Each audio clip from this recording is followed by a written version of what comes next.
गांव में चलोगे? क्यों? वो गांव वालों का फोन आया था, प्रोटेस्ट कर रहे हैं गांव में। प्रोटेस्ट किस बात का? अपना सरकारी स्कूल था ना, बंद हो गया। अरे यार, बंद नहीं हुआ, मर्ज हुआ। मर्ज मतलब अपना गांव में 2 सरकारी स्कूल थे, दोनों में बच्चे कम कम थे। अब दोनों को मर्ज करके एक स्कूल बना दिया। 2 स्कूल थे, हाँ, एक स्कूल बना दिया। हाँ, एक स्कूल वो तो बंद ही हुआ है। तो मैं इंग्लिश में बोल रहा हूँ। पूरे हरियाणा में 300 से ज्यादा स्कूल बंद हो गए हैं। पूरे देश में 50,000 से ज्यादा स्कूल बंद हो गए हैं। और ये तो शुरुआत है। सरकार तो छाती ठोक के कह रही है कि और स्कूलों को बंद किया जाएगा, टीचर्स की पोस्ट को खत्म किया जाएगा। इसलिए गांव वाले अलग अलग गांव में प्रोटेस्ट कर रहे हैं इसके खिलाफ। अरे यार, गांव वाले तो पागल हैं, किसी बात की पूरी जानकारी है नहीं, बस प्रोटेस्ट कर दो शुरू। एक बात बता, जब कोई भी आदमी अपने बच्चों को सरकारी स्कूल में पढ़ाने को तैयार ही नहीं है, तो उन स्कूलों का करेंगे क्या? कर दो बंद। एक बात बता, तू अपने बच्चों को सरकारी स्कूल में पढ़ाएगा? मतलब मैं अपने बच्चों को सरकारी बस में नहीं भेजता, तो सरकारी बसों को खत्म कर दो। मैं अपने बच्चों को ट्रेन में नहीं भेजता, तो ट्रेन को खत्म कर दो। मैं अपने बच्चों को सरकारी स्कूलों में नहीं भेजता, तो सरकारी स्कूलों को खत्म कर दो। मेरे तो बच्चे ही नहीं है, तो सारे देश के बच्चों को खत्म कर दो। ये क्या लॉजिक हुआ? अरे तू अपनी छोड़, एक बात बता, सरकारी स्कूलों में जितने टीचर्स हैं, क्या वो अपने बच्चों को सरकारी स्कूलों में पढ़ाते हैं? उससे भी बड़ा सवाल ये है कि वो अपने बच्चों को सरकारी स्कूलों में क्यों नहीं पढ़ाते हैं? क्यों नहीं पढ़ाते? क्योंकि सरकारी स्कूलों को पढ़ने लायक नहीं छोड़ा गया है। स्कूलों में टीचर नहीं है। शायद ही कोई ऐसा स्कूल हो जहाँ पर जितने टीचर्स की जरूरत है उतने टीचर हो। बैठने के लिए ढंग की इमारत नहीं है, कमरे नहीं है। कई स्कूलों की तो छतें गिर जाती हैं जिस वक्त क्लास चल रही होती है। पीने तक का पानी नहीं है, बैठने के लिए बेंच नहीं है। यहाँ तक कि टॉयलेट तक भी ऐसे होते हैं कि अगर कोई चला जाए तो मरीज बन के वापस आए। ऐसे स्कूलों में कौन अपने बच्चों को पढ़ाना चाहेगा? अरे यार, ठीक है, सारे स्कूलों में अच्छी व्यवस्था नहीं है, लेकिन बहुत सारे स्कूल ऐसे हैं जिनमें सारी व्यवस्थाएं हैं और स्टाफ भी पूरा है। वहाँ टीचर्स कितना पढ़ाते हैं बताइए? हाँ, सही बात, ये बात सही कही। अपने शहर में भी और बहुत सारे शहरों में, अलग अलग स्टेट में कई स्कूल ऐसे हैं, सरकारी स्कूलों की बात कर रहा हूँ मैं, जहाँ पर स्टाफ पूरा है, ठीक ठाक व्यवस्थाएं हैं, साफ सफाई है, इमारतें वगैरह, बिल्डिंग्स वगैरह अच्छी हैं। उन स्कूलों में जाके देखो। आप टीचर्स की बात करते हो, अधिकारियों के बच्चे भी उन सरकारी स्कूलों में पढ़ते हैं। उन स्कूलों में एडमिशन के लिए सिफारिशें लगती हैं, एडमिशन नहीं हो पाते। कौन नहीं चाहता अपने बच्चों को सरकारी स्कूलों में पढ़ाना? कोई सरकारी स्कूलों को बनाए तो ऐसा जिसमें लोग अपने बच्चों को पढ़ाना चाहें, तो बना लो। जब सरकारी स्कूल के टीचर्स बच्चों को अच्छा पढ़ाएंगे तो सरकारी स्कूल अपने आप अच्छे हो जाएंगे। बता, क्यों नहीं टीचर्स बच्चों को पढ़ाते? मुझे एक बात बता, तू जंगल राज में रह रहा है या एडमिनिस्ट्रेटिव सिस्टम में रह रहा है? मतलब ये जंगल राज में होता है, अपने आप ठीक कर लो, अपने आप हो जाएगा, अपने आप सही हो जाएगा, अपने आप गलत हो जाएगा। शेर की मर्जी, जिसको मर्जी खा जाए, जिसको मर्जी छोड़ दे, उसके मूड के ऊपर है। ये हिरण की कैपेसिटी है, शेर से तेज दौड़ सकता है तो बच जाएगा, नहीं तो उसका शिकार हो जाएगा। ये होता है जंगल राज। एडमिनिस्ट्रेटिव सिस्टम, प्रशासकीय व्यवस्था पता है क्या होती है? जहाँ पर कोई जवाबदेही होती है, कोई हायरार्की होती है, कहीं चेक एंड बैलेंसेस होते हैं। प्रशासकीय व्यवस्था पता है क्या कहती है? अगर आप टीचर नियुक्त करते हैं या किसी भी महकमे में कोई भी कर्मचारी नियुक्त करते हैं, तो वो अपने आप काम नहीं करेगा, उससे काम करवाना पड़ेगा। इसलिए चेक एंड बैलेंसेस होते हैं, जवाबदेही तय की जाती है। टीचर्स को अगर नियुक्त किया गया है तो वो काम नहीं करेंगे या काम करेंगे, ये देखने के लिए हेडमास्टर या प्रिंसिपल को नियुक्त किया जाता है। और सिस्टम ये मानकर चलता है कि प्रिंसिपल भी अपनी मर्जी से काम नहीं करेगा, उसके ऊपर भी बीओ की नियुक्ति होगी और वो भी अपनी मर्जी से काम नहीं करेगा। उसकी जवाबदेही तय करने के लिए डीओ की नियुक्ति होगी। डीओ के ऊपर और अधिकारी होगा, उसके ऊपर और अधिकारी होगा, उसके ऊपर शिक्षा मंत्री होगा, उसके ऊपर मुख्यमंत्री होगा। यानी अगर कोई एक टीचर किसी स्कूल में सही से नहीं पढ़ा रहा है तो ये सिर्फ उस टीचर का फेलियर नहीं है, सिर्फ उसकी गलती, उसकी कमी नहीं है, ये पूरे के पूरे सिस्टम की, शिक्षा मंत्री की, मुख्यमंत्री तक की जिम्मेदारी है। ये पूरा का पूरा सिस्टम जब कोलैप्स होता है तब जाकर कोई कर्मचारी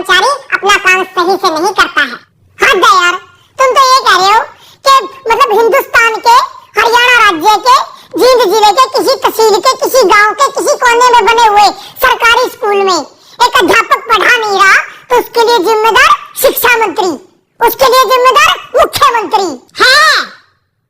उसका काम ही ये है। अगर शिक्षा मंत्री को ये नहीं पता है कि उसके टीचर्स ढंग से काम कर रहे हैं या नहीं कर रहे हैं, उनकी क्या जरूरतें हैं, क्यों अपना काम सही से नहीं कर पा रहे हैं, क्यों उसके स्कूलों से बच्चे कम हो रहे हैं, तो किसकी जिम्मेदारी होनी चाहिए? किस बात का शिक्षा मंत्री है वो?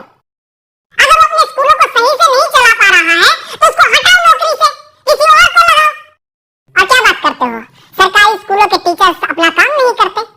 यही सरकार होती है ना, यही सरकारी कर्मचारी होते हैं जब इन लोगों की ड्यूटी लगा दी जाती है कि जाके पता करो गांव में कितने लोग खुले में शौच करने के लिए जाते हैं। सुबह 4 बजे 5 बजे उठ के बाहर कौन पोटी करने के लिए जा रहा है, उनकी गिनती यही टीचर्स करते हैं। कभी परिवार पहचान पत्र बनाने में ड्यूटी लगा दी जाती है, कभी कावड़ियों की सेवा में लगा दी जाती है, कभी मेले और मंडियों में ड्यूटी लगा दी जाती है, और उन टीचर से यही सरकार काम लेती है। वो काम तो बड़े अच्छे से कर देते हैं टीचर्स। पता है क्यों? क्योंकि सरकार टीचर से वो काम करवाना चाहती है, शिद्दत से करवाना चाहती है, इसलिए वो काम करवा लेती है। लेकिन यही सरकार नहीं चाहती कि टीचर्स स्कूलों में पढ़ाएं। इसलिए मैं भी मानता हूँ बहुत सारे टीचर्स अपना काम ईमानदारी से नहीं करते होंगे, क्योंकि उनको पता है कोई चेक एंड बैलेंस नहीं है, कोई जवाबदेही नहीं है, और सरकार खुद नहीं चाहती कि सरकारी स्कूलों में पढ़ाई हो, ताकि बच्चे धीरे धीरे स्कूलों से अपना नाम कटवा कर प्राइवेट स्कूलों में चले जाएं, फिर स्टूडेंट्स की संख्या कम हो जाए और सरकार को बहाना मिल जाए, बच्चे तो आ ही नहीं रहे, स्कूल बंद कर दो। ये ज्ञान देने वाले बहुत मिलेंगे, टीचर्स पढ़ाना शुरू कर दो तो स्कूल अपने आप अच्छे हो जाएंगे। लोग रिश्वत लेना बंद कर दो तो अपने आप करप्शन खत्म हो जाएगा। लोग साफ सफाई रखने लग जाएं तो अपने आप स्वच्छता हो जाएगी। लोग प्रदूषण फैलाना बंद कर दें तो अपने आप पर्यावरण अच्छा हो जाएगा। एडमिनिस्ट्रेटिव सिस्टम में लोग अपने आप नहीं करते, सिस्टम तय करता है कि आपको क्या करना है। देश चला रहे हो, ये सत्संग भवन नहीं चल रहा है यहाँ पे। चल ठीक है, ये जो पढ़ा रहे हैं नहीं पढ़ा रहे, सैलरी पता है उनकी कितनी है? 70,000, 80,000। प्राइवेट स्कूलों में भी टीचर हैं 20-20, 25-25 हजार में, इनसे काफी अच्छा पढ़ाते हैं। इनकी सैलरी इतनी क्यों है? अब इस बात को तो क्या जवाब दूं? रुक एक बार, एक लिस्ट में इसी की निकाली थी मैंने। अपने देश में बहुत सारे लोगों को ये लगता है कि टीचर्स की सैलरी बहुत है, लेकिन जो दुनिया के अच्छे अच्छे देश है ना, जहाँ पर अच्छा एजुकेशन सिस्टम है, लाइफ लिविंग स्टैंडर्ड है, जहाँ का वीजा लगवाने के लिए दुनिया भर के लोग मरते हैं, उन देशों की बात करें।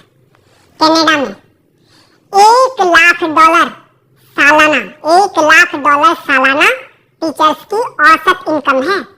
पता कितना हुआ? 1 लाख को 80 से गुणा कर 80 लाख रुपए सालाना। बता महीने की कितनी सैलरी हुई? जर्मनी में 63,000 यूरो, वो भी लगभग 80 रुपए के बराबर है, उसको भी 80 से गुना कर। आगे आजा, नीदरलैंड में 60,000 यूरो, ऑस्ट्रेलिया में 98,000, लगभग $1 लाख, यूएसए में $60,000, आयरलैंड में $48,000, डेनमार्क में 47,000 यूरो, ऑस्ट्रिया में 45,000 यूरो। और तुम लोगों को ये लगता है कि हमारे देश में टीचर्स की सैलरी तो पता नहीं बहुत ज्यादा है।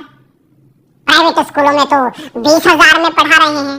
जब सरकारी स्कूल वालों की 20,000 रुपए सैलरी कर दोगे ना, तो फिर 10,000 वाले आएंगे, वो कहेंगे कि हम 10,000 में पढ़ाने के लिए तैयार हैं। और जब 10,000 सैलरी कर दोगे तो 5,000 वाले आएंगे, और जब 5,000 कर दोगे तो 500 रुपए वाले आएंगे कि हम 500 रुपए में पढ़ाने के लिए तैयार हैं। और जब 500 कर दोगे तो वो लोग भी आएंगे कि जी बस 2 टाइम की रोटी दे देना, हम तो उसी में पढ़ा लेंगे। और जब वो भी कर दोगे तो वो भी आएंगे कि रोटी की भी जरूरत नहीं है, सिर छुपाने के लिए बस छत दे देना तो हम पढ़ा लेंगे। कितना नीचे जाओगे? बनना तो अमेरिका कनाडा है, लेकिन नीतियां तुम्हें सोमालिया जैसी चाहिए। इसलिए तो हमारे देश के जो अच्छे वैज्ञानिक हैं वो मौका मिलते ही विदेश में कट लेते हैं, अच्छे इंजीनियर विदेश में चले जाते हैं, और अच्छे पढ़ाने वाले भी विदेश में चले जाते हैं। दुनिया का ढंग का ऐसा कोई विकसित देश उठाकर देख लो, वहां पर शिक्षा मुफ्त होगी या फिर बहुत थोड़ा बहुत खर्च करके कोई भी अपने बच्चों को अच्छी शिक्षा दे सकता है। स्वास्थ्य सेवाएं मुफ्त होंगी या फिर थोड़े बहुत खर्चे पर कोई भी अपना इलाज करवा सकता है। हाँ, ये आई बात, मुफ्त स्वास्थ्य सेवाएं, मुफ्त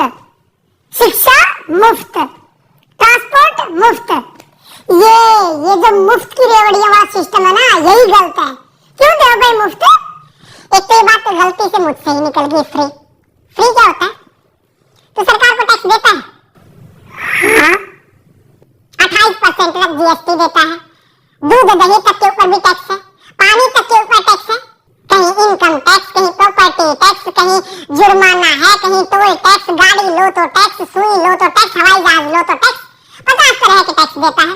पैदा होने वाले बच्चे से लेकर मरने वाले आदमी तक इस देश में हर कोई टैक्स देता है। एक भिखारी से लेकर अडानी अंबानी तक इस देश में हर कोई टैक्स देता है। लेकिन बदले में सरकार क्या देती है? अगर बदले में सरकार हमारे बच्चे को एजुकेशन तक नहीं दे पाती, बदले में सरकार हमारे बच्चे को हेल्थ सर्विसेज तक नहीं दे पाती, तो किस बात का टैक्स भाई? बात पता है क्या है? आज तो तुम लोगों की थोड़ी बहुत औकात हो गई है कि भाई 5-10 हजार रुपए महीने के तो अपने चिंटू मिंटू को पढ़ाने के लिए हम दे ही सकते हैं, इसलिए क्या करना है सरकारी स्कूलों का, करो बंद। अपने चिंटू मिंटू की चिंता है, लेकिन वो जो मनरेगा के मजदूर हैं वो कहाँ से लेके आएंगे भाई 5-10 हजार रुपए महीने की फीस? उनके बच्चे कहाँ पढ़ेंगे? मजदूरों के बच्चे, गरीब किसानों के बच्चे, उन लोगों के बच्चे कहाँ पढ़ेंगे जो लोग दिन में 100 रुपए कमा के लेके आते हैं और 80 रुपए का पौवा पी के सो जाते हैं बीवी को पीट के? वो बच्चे कहाँ जाएंगे? अगर ऐसी ही सोच कुछ साल पहले और लोगों की होती तो ना तो किसी मल्लाह के बेटे को अब्दुल कलाम देश के राष्ट्रपति बनना था और ना ही किसी चाय बेचने वाले के बेटे को प्रधानमंत्री बनना था। जाके पढ़ लो इन लोगों का इतिहास, जीवनियां, कौन से सेंट जोसेफ कॉन्वेंट स्कूल में पढ़े थे, इन्हीं सरकारी स्कूलों में पढ़ के इतने बड़े लोग बने हैं ये। और कॉन्वेंट स्कूलों में अपने बच्चों को पढ़ाकर चौड़ा होने वालों, याद रखना कुछ सालों के बाद अपने इन्हीं चिंटू मिंटू का नाम सरकारी कॉलेज, सरकारी यूनिवर्सिटी, सरकारी आईआईटी, सरकारी आईएएम, एनआईटी, सरकारी संस्थानों की लिस्ट में ढूंढते हुए मिलोगे। तब तो नहीं कहोगे कि ना हम तो अपने बच्चों को सरकारी यूनिवर्सिटी में नहीं पढ़ाएंगे, सरकारी कॉलेज में नहीं पढ़ाएंगे, हमें तो डीयू में एडमिशन नहीं चाहिए, पीयू में एडमिशन नहीं चाहिए, एमडीयू में केयू में एडमिशन नहीं चाहिए। तब भी पढ़ा लेना अपने बच्चों को प्राइवेट कॉलेज में या फिर प्राइवेट यूनिवर्सिटी में। पता है क्यों? क्योंकि प्राइवेट यूनिवर्सिटी से डिग्री करने वालों को तो मानते भी नहीं लोग कि ये सही डिग्री होगी, क्या पता फर्जी हो। ये रुतबा है आज भी सरकारी संस्थानों का, और कुछ साल पहले तक सरकारी स्कूलों का भी यही रुतबा था। लेकिन धीरे धीरे धीरे धीरे हालात ऐसे कर दिए कि आज सरकारी स्कूलों को बंद करने की मांग वो लोग कर रहे हैं जो खुद सरकारी स्कूलों में पढ़कर यहाँ तक पहुंचे हैं। मेरा ऊपर क्यों गर्म हो रहा है? मैं तो ये कह रही हूँ कि मतलब सारा सिस्टम ही खराब है। हाँ तो सिस्टम को सुधारो ना। ये क्या बात हुई? सरकारी स्कूलों को बंद कर दो, सरकारी अस्पतालों को बंद कर दो, सरकारी बस सेवा को बंद कर दो, सरकारी रेलवे को बंद कर दो। ये सारी चीजें अगर सरकारी बंद हो जाएंगी, ये सारी चीजें प्राइवेट हो जाएंगी, तो फिर सरकार क्यों सरकारी होनी चाहिए? 20,000 रुपए में शिक्षा मंत्री भी मिल जाएगा, 25,000 रुपए मुख्यमंत्री मिल जाएगा, असल में तो फ्री में मिल जाएगा। असल में तो उल्टा मुख्यमंत्री शिक्षा मंत्री बनने के लिए पैसे देने वाले लोग मिल जाएंगे। इनको भी ले आओ प्राइवेट। सिस्टम को सुधारने की बात करो ना, टीचर्स को दोष देके नहीं बंद करो, इनकी ज्यादा सैलरी है, वैसे जितना इनका काम है ना इनके लिए तो 10,000 भी ज्यादा है। मतलब मेरा चाचा का लड़का है, सुबह 8-9 बजे स्कूल में जाना, 2-2:30 बजे वापिस आ जाए, संडे की छुट्टी, कई बार सैटरडे की भी छुट्टी, फिर होली दिवाली, मतलब छुट्टी पता नहीं कितनी छुट्टी होती है, तनख्वाह 60,000 70,000 रुपए। और यहाँ देखो दिन रात मतलब दुकान में काम करा, होली दिवाली की बार तो और पता नहीं छुट्टी हुआ नहीं हुआ, 9-10 घंटे कम से कम दुकान खोलते हैं, दिन रात मेहनत करते हैं, तब जाके 2 पैसे आते हैं घर में। असली समस्या तो ये है ना, मेरी बुआ का लड़का सरकारी लगा हुआ है, मेरे चाचा का लड़का सरकारी लगा हुआ है, मेरे पड़ोस में सरकारी लगा हुआ है, पूरे मोहल्ले में एक बच्चे को नौकरी मिल जाए तो सारे मोहल्ले में आग लग जाती है। इस जलन का क्या करेंगे भाई साहब? बस लोगों को ये चाहिए कि भी हमारी एक आंख फूटी हुई है तो सामने वाले की दोनों फोड़ दो। और सरकार भी इस बात को बहुत अच्छे से समझ रही है, इसलिए तुम लोगों को बताती रहती है टाइम पे कि आज हमने किसानों की दोनों आंखें फोड़ दी, आज हमने मुसलमानों की दोनों आंखें फोड़ दी, आज जाटों की फोड़ दी, आज पटेलों की फोड़ दी, आज बैंक वालों की फोड़ दी, और अब ये सरकारी टीचर्स की फोड़ रहे हैं। तुम लोग खुश? लेकिन नागरिक तो उस दिन बनोगे ना, व्यवस्था तो उस दिन सुधरेगी ना, देश तो उस दिन आगे बढ़ेगा ना, जब खड़े होके कहोगे कि जी सामने वाले की जो दोनों आंखें हैं वो सलामत रहनी चाहिए और मेरी एक आंख फूटी हुई है